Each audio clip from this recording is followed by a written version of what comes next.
주님은 내가 우리 성도들 모두에게 함께하기를 예수님의 이름으로 축원합니다. 우리 옆에 있는 분들과 인사하기 원합니다. 예수님의 이름으로 사랑하고 축복합니다. 예수님의 이름으로 사랑하고 축복합니다. 예, 예수님의 이름으로 사랑하고 축복합니다. 어제는 교회 대청소했습니다. 수고를 많이 하셨습니다. 수고하신 분들에게 감사를 드립니다. 점심 먹을 때 보니까 55명이 나왔더라고요. 그래서 열심히 청소를 했는데 10시부터 4시까지 계속 버렸어요. 그래서 차가 메어질 정도로 그냥 화물차 2.5톤짜리 차가 차고 넘치도록 버렸어요. 교회 입당한 지 5년뿐이 안 됐는데 웬 쓸데없는 게 그렇게 많은지 모르긴 했는데 쓸데 있는 것도 좀 나간 것 같긴 해요. 그래서 이제 뭐 그럼에도 불구하고 잘 정리를 해서 한편으로 속이 후련합니다. 또 이제 오늘부터 이제 뭐 없어졌다고 찾으러 다니는 사람도 꽤 있겠지요. 다음 청소 때는 꼭 나오셔서 자기 거 뺏기지 않도록 잘 지켜야 됩니다. 이번 주일은 예수님의 입성을 기억하는 종려 주일입니다.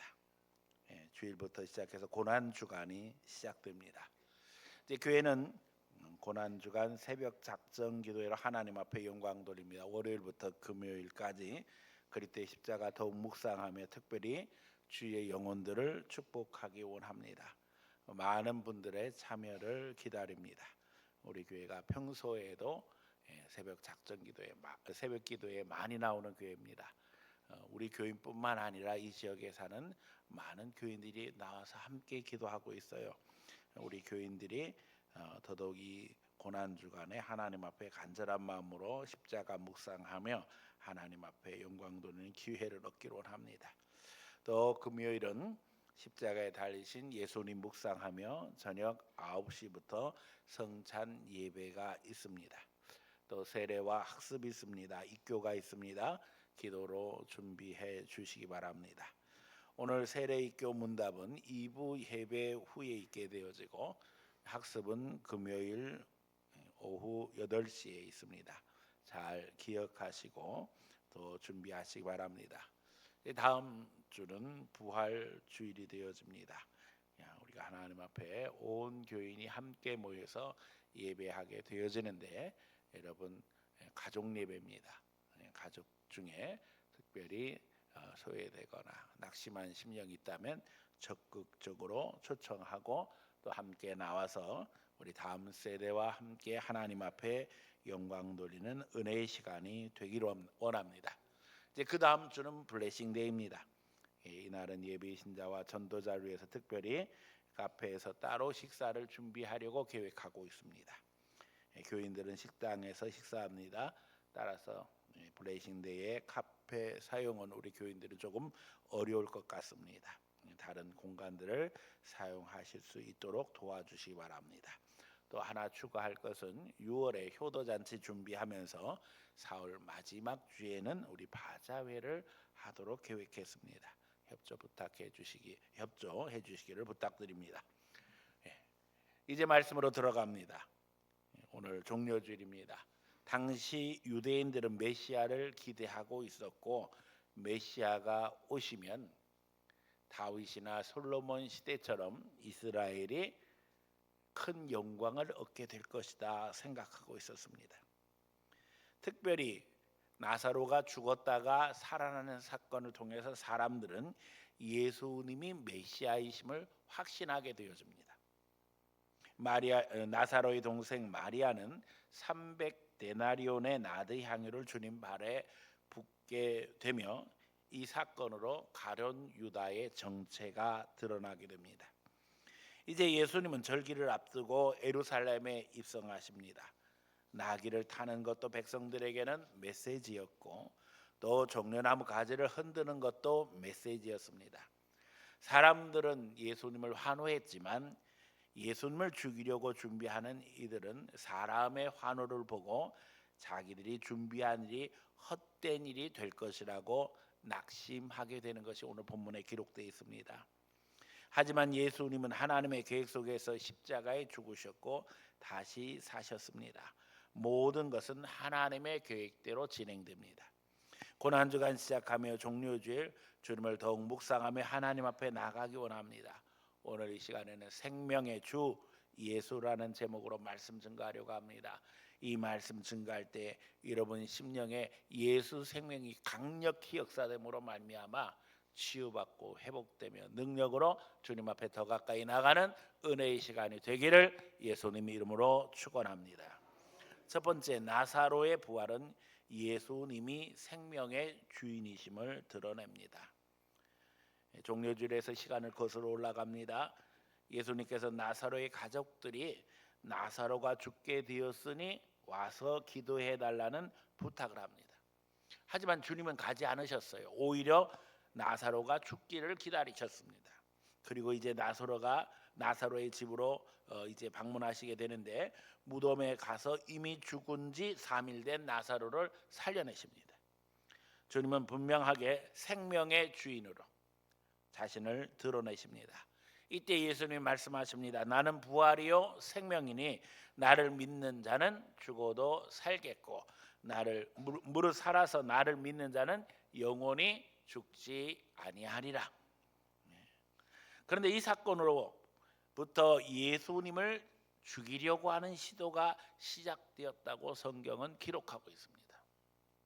아이러니한 일이죠. 생명의 주 되신 예수님께서 죽은 자를 살리셨는데 정작 생명의 주 되신 예수를 어떻게 하려고 했다고요? 죽이려고 했다. 기득권자들은 예수님이 대중의 관심을 받는 것이 부담스러웠고 이것이 노마와 불편한 관계로 이어질까 봐 걱정했습니다. 그래서 한 사람 예수님을 제거해서 민족의 평안을 도모하는 것이 낫다. 저들은 그렇게 판단하게 됩니다.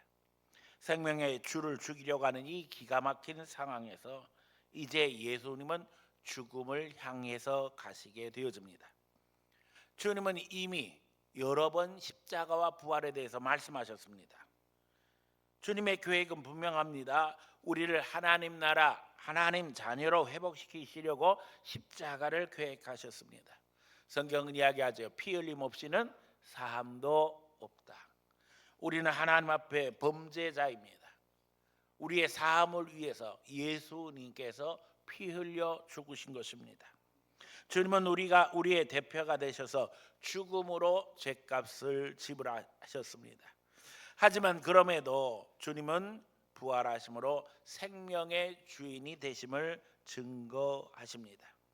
그리고 이제 우리를 향해서도 죽어짐으로 말미암는 놀라운 비밀을 가르쳐 주십니다. 미랄이 죽어지면 많은 열매를 거두게 된다는 것입니다. 그러나 한 알 그대로 있으면 한 알 그것뿐이라는 겁니다. 이제 우리가 주님의 지체가 되었기에 우리도 죽는 것을 배웁니다. 그리고 실천합니다. 죽어지면 많은 열매를 거두게 되어집니다. 우리가 깨어지면 우리 안에 계신 예수 그리스도께서 드러나심으로 말미암아 비로소 우리가 영광스러운 자리에 참여하게 된다는 겁니다. 고난주간 그리스도의 십자가를 묵상하면서 하나님 앞에 우리의 욕심, 우리 교만, 우리의 자아 깨트릴 수 있는 기회가 되시기를 바랍니다. 내 고집을 내려놓고 예수님의 겸손 본받으며 그 가운데 다시 한번 부활의 능력으로 살아 이제는 주님 앞에 영광 돌리는 귀한 성도들이 다 되어지기를 예수님 이름으로 축원합니다. 두 번째, 예수님의 죽음을 준비하는 여인이 있었습니다. 마리아는 나드 향유를 예수님 발에 붓습니다. 마리아는 죽었다가 다시 살아난 나사로의 누이입니다. 자, 마리아가 이런 행동을 하자 비난하는 가룟 유다가 있었습니다. 비난하는 가룟 유다를 향해 예수님은 예수님의 죽음에 대해서 말씀하십니다. 이 여인은 지금 예수님의 장례를 준비하고 있다는 겁니다. 누구도 예수님께서 죽으실 것이라는 것을 생각하지 못하고 있습니다. 심지어 지금 마리아가 예수님의 발 앞에 나드 향유를 붓는 데 있어서 가장 중요한 이유 중에 하나가 오라버니인 나사로가 살아났기 때문에 주님 앞에 영광을 돌리는 겁니다. 그러나 예수님은 죽음을 알고 계셨습니다. 그리고 마리아의 행동을 예수님의 죽음을 준비하는 것으로 평가하십니다. 이 죽음 앞에서 담담하신 예수님, 이유는 간단합니다. 예수님은 죽으심으로 끝날 것이 아니라 다시 살아나실 것이기 때문입니다. 우리는 거기에 배신이 있다는 것을 알고 있습니다. 두렵습니다. 가룟 유다는 돈깨를 맡을 만큼 신뢰받는 자였습니다. 가룟 유다는 마리아가 차라리 그것을 팔아 가난한 자를 구제하는 것이 나았을 것이다 마리아를 평가합니다. 그러나 주님은 가만두어 나의 장래에 나를 위하여 그것을 간직하게 하라. 가난한 자는 항상 너희와 함께 있거니와 나는 항상 있지 아니함이라 말씀하시는 걸 보게 되어져요. 우리가 인간적인 생각을 앞세우며 하나님 나라의 방해가 되지 않기를 원합니다. 우리가 하는 것처럼 이웃을 사랑하는 것은 그리스도인의 마땅한 도리입니다. 그럼에도 불구하고 이 마리아의 헌신은 너무나도 귀중한 것이었어요. 가룟 유다의 한계가 여기 있습니다. 인간적인 생각을 가지고 하나님의 일을 판단하려고 하는 거예요. 그걸 방해하려고 했다는 겁니다. 그래서 예수님 뭐라고 하셨어요? 저는 도적이라 하셨습니다. 많은 학자들은 가룟 유다가 유대인의 왕이 가룟 유다가 예수님이 유대인의 왕이 되고 또 권력에 참여함으로 나라를 독립시킬 것을 기대했다는 겁니다. 사실 이것이 가룟 유다만의 기대가 아니었고 그 당시 많은 예수님을 따르는 사람들의 기대였습니다. 심지어는 제자들이 예수님 앞에서 누가 더 큰 자가 될 것인가를 가지고 다투고 있었어요. 그 얘기는 무슨 얘기냐면 예수님 왕 되면 누가 오른쪽에 쓸 것인가 왼쪽에 쓸 것인가 그거 가지고 싸우고 있었다니까요. 그래서 심지어 야고보와 요한의 어머니는 예수님 앞에 나와서 부탁합니다. 예수님, 우리 아들들을 하나는 오른쪽에 하나는 왼쪽에 세워주세요. 뭐 세상 어머니 마음은 다 똑같겠죠. 그것으로 인해서 제자들은 속상해하고 또 그것으로 인해서 제자들끼리 분란이 일어납니다. 그러나 주님은 하나님 나라를 세우기 위해서 오신 것입니다. 착각하면 안 됩니다. 세상 나라가 아닙니다. 지금도 신앙을 정치적 수준에서 이해하는 이들이 너무나도 많습니다. 주님의 수준은 그 이상이십니다. 죄와 사망 권세로부터 우리가 벗어나 하나님 자녀로 사는 하나님의 나라를 계획하고 실천하신 것입니다. 예수님께서 이 세상에 오신 목적을 분명하게 이야기하셨어요. 내가 하나님 나라 복음을 전하러 왔다. 그러니 다른 마을에서도 이 복음 전해야 한다. 예수님이 가시는 곳마다 하나님 나라 능력이 나타났어요. 병든 자가 고침받고 귀인 들린 자가 자유함을 얻었습니다. 가난한 자에게 복음이 증거됐습니다. 사람들은 기뻐하고 환호했어요. 그러나 그것을 바라보면서 다른 생각을 하는 사람들이 있었다니까요. 인간적인 생각으로 예수님이 왕되고 우리가 거기서 권력을 누린다면 얼마나 좋을까. 오늘 우리 시대도 예수님을 빙자해서 한 자리 하려고 생각하는 사람들이 있습니다. 그러나 거기에는 가룟 유다를 넘어뜨린 마귀의 유혹만 있었다는 거예요. 교회를 세상의 정치적인 수준에서 이해하고 이용하고 혹은 자기 마음에 안 든다고 핍박하는 이들이 역사 속에 수없이 있었습니다. 그들이 독재자의 길을 걸었고 결국 그들의 결말은 가룟 유다와 같았습니다. 세상에서 가장 비참한 자, 예수님 뭐라고 그러셨어요? 태어나지 않은 것만 못하다 하셨어요. 오늘도 이러한 자들이 판을 치고 있습니다. 교회 안에도 있습니다. 정신 차려야 합니다. 하나님 나라를 구하며 이제는 예수 보혈을 의지해서 주님 앞에 믿음으로 바로 세워지되 이 땅에 하나님 나라가 세워지기를 갈망하는 주의 성도들이 다 되어지기를 예수님 이름으로 축원합니다. 세 번째는 종려나무는 영생을 상징합니다. 오늘 말씀의 핵심입니다. 종려나무를 헬라어로 호이닉스라고 합니다. 호이닉스는 영생입니다. 그 뜻이 영생이에요. 다시 말하면 여기 종려나무 가지를 흔들었다고 할 때에 그들이 그 나무를 흔드는 의미는 분명했습니다. 영생. 영어로 영생이 휘닉스지요. 불사. 호산나를 외치는 일은 영생, 생명의 나무를 상징하는 이 종려나무를 흔듭니다. 주님은 예언하신 대로 나귀를 타고 입성하십니다. 이것은 이미 스가랴를 통해 오실 메시아에 대한 예언과 연결되는 말씀이었습니다. 그는 겸손하여서 어린 나귀를 타시게 될 것이라는 겁니다.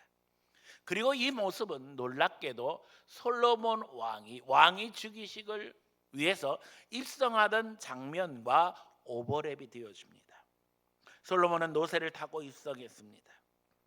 우리가 아는 것처럼 예수님은 생명의 주로 우리 왕이 되셔서 평화의 도시 예루살렘으로 입성하십니다. 솔로몬이라는 말 자체가 그 어원이 샬롬입니다. 그래서 평화의 왕이라는 뜻입니다. 또 예루살렘은 그 어원이 샬롬이어서 평화의 도시라는 것입니다. 그래서 평화의 도시의 평화의 왕으로 오시는 예수님, 솔로몬은 예수님의 모형이 되었던 것입니다. 이제 평화의 도시의 평화의 왕으로 오시는 예수님을 환영하는 이스라엘 백성들의 모습을 봅니다. 그래서 예수님을 향해서 뭐라고 외쳤어요? 다윗의 자손이여 우리를 구원하소서. 그들이 호산나를 외쳤던 것입니다. 예수님은 죽으심으로 우리의 진정한 생명을 얻게 하시고 진정한 평화를 얻게 하셨습니다. 성경에서 이야기하는 생명, 영생이라는 것은 그저 목숨만 부지하는 것을 이야기하는 게 아닙니다. 주님 안에서 진정한 평안을 누리고 하나님의 축복 속에서 감사와 감격, 은혜가 넘치는 삶을 이야기하는 것입니다. 오늘 우리가 장수 시대가 되었죠. 그런데 나이가 많아지면서 사람들의 염려가 줄어든 게 아니라 이 모양 저 모양 걱정 근심이 많아졌습니다. 성경은 이미 이 모든 걸 다 알고 계셨어요. 그래서 진정한 영생, 진정한 생명 뭐예요? 평안이 있고 감사가 있고 하나님의 은혜가 부어져서 염려, 근심, 걱정 없이 하나님을 찬양하며 살아가는 삶을 이야기하는 것입니다. 예수님은 생명의 주인, 영생의 주인으로 이제 우리에게 평안을 주고 계시고 그 평안 속에 하나님의 은혜를 더하고 계십니다. 이제 우리 모두 다 이 종려주일 하나님 앞에 생명나무를 흔들며 영생을 바라보며 주님을 찬양하는 성도들이 되기를 축원합니다. 네 번째 아주 중요한 말씀입니다. 영원한 계획이 있었다는 겁니다. 기득권자들은 말합니다. 이번 명절에는 하지 말자. 무슨 얘기인 줄 아세요? 사람들의 이목이 두렵다는 거예요. 많은 사람들이 예수님을 환호하고 따르니까 그들을 바라봄으로 이야기하는 거예요. 이 명절에 사람들이 이렇게 많이 모였을 때는 하지 말고 사람들이 흩어지고 나면 살며시 예수님 제거하자는 거예요. 많은 사람들이 예수님을 따르는 거 보고 자기들의 계획이 쓸데없게 되었음을 말합니다. 그러나 예수님이 십자가에서 죽으신 것은 사람의 계획으로 된 것이 아닙니다. 예수님을 죽이려고 하는 계획이 그들에게도 있었지요. 가룟 유다의 배신도 있었지요. 그러나 근본적으로 예수님의 십자가의 죽음은 하나님의 계획 속에서 이루어진 것이라는 거예요. 영원한 하나님의 계획.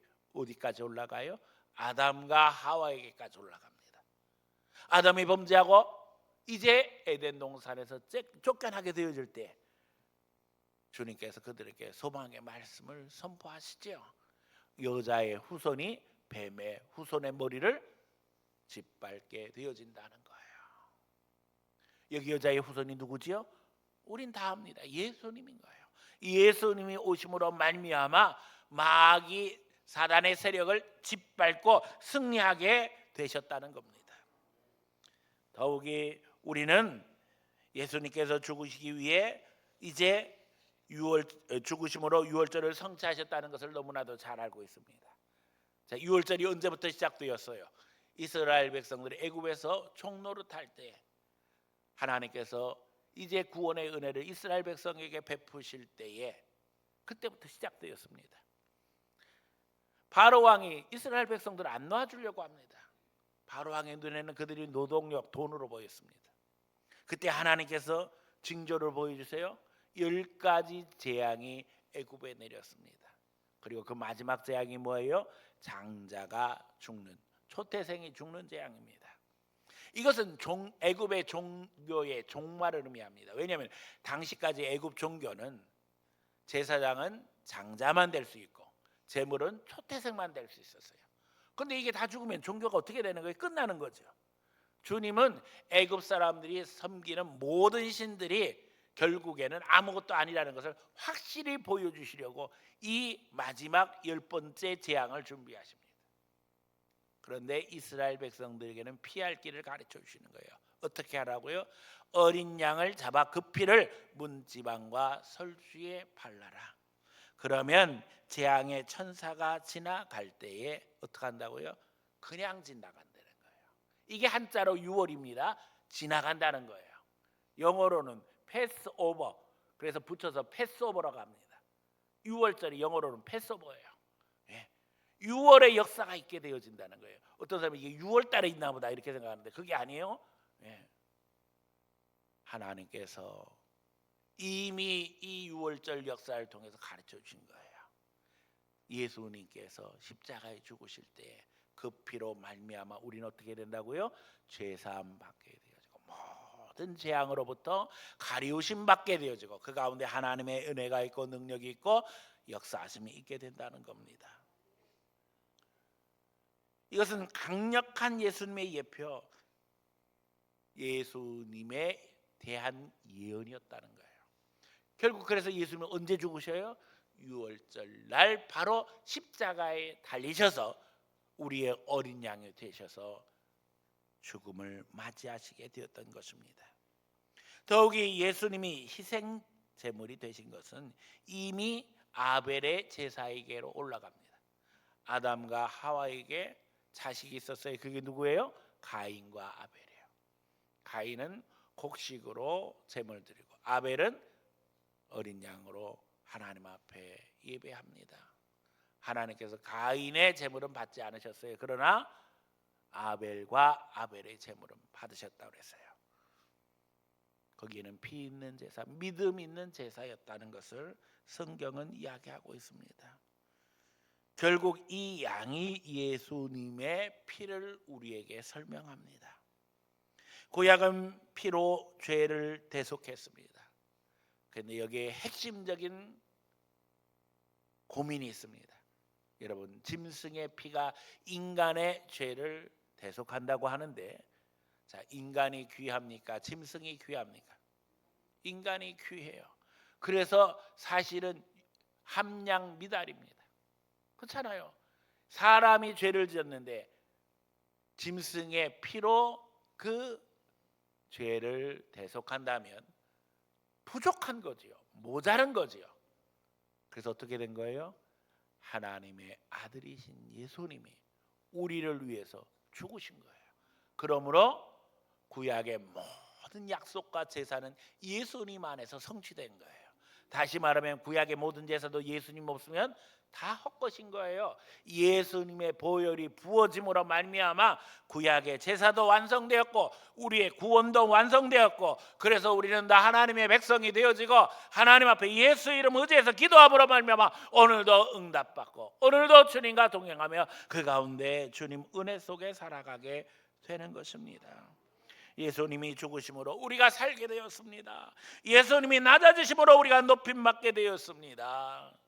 종려나무 가지가 잘려짐으로 우리가 영생을 노래하게 되었어요.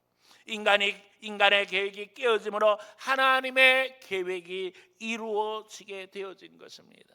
영의 눈이 열려서 이 귀한 진리를 깨닫고 생명의 주 되신 예수님을 의지하며 영접하며 이제는 주님과 동행하는 삶을 살아가는 성도들 되시기를 축원합니다. 고난주간 주님만 의지하기 원합니다.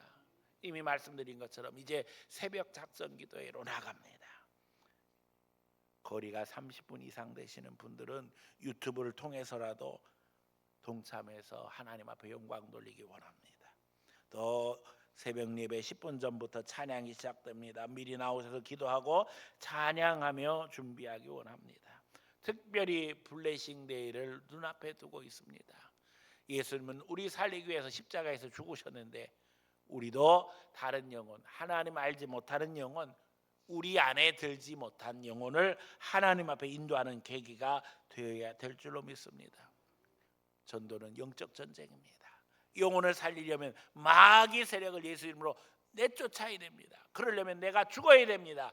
주님, 나는 죽고 예수와 함께 부활함으로 말미암아 예수 능력으로 영원 살릴 수 있도록 인도해 주세요.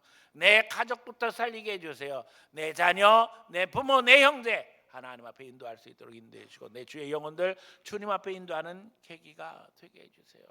사랑하는 아내, 사랑하는 남편 이번에 꼭 인도할 수 있도록 힘주세요. 여러분 우리가 알잖아요. 우리 힘으로는 안 됩니다. 예수 이름으로만 되어집니다. 더욱이 우리가 다른 영혼을 위해서 기도할 때 성경은 하나님이 우리를 받으신다고 그랬어요. 여러분 주님 앞에 온전히 드려지고 이제는 주님과 동행함으로 말미암아 다음 주 부활의 능력 기대하며 하나님 앞에 더욱 체험받고 더욱 감사하며 감격하는 귀한 성도들 다 되어지기를 예수님 이름으로 축원합니다.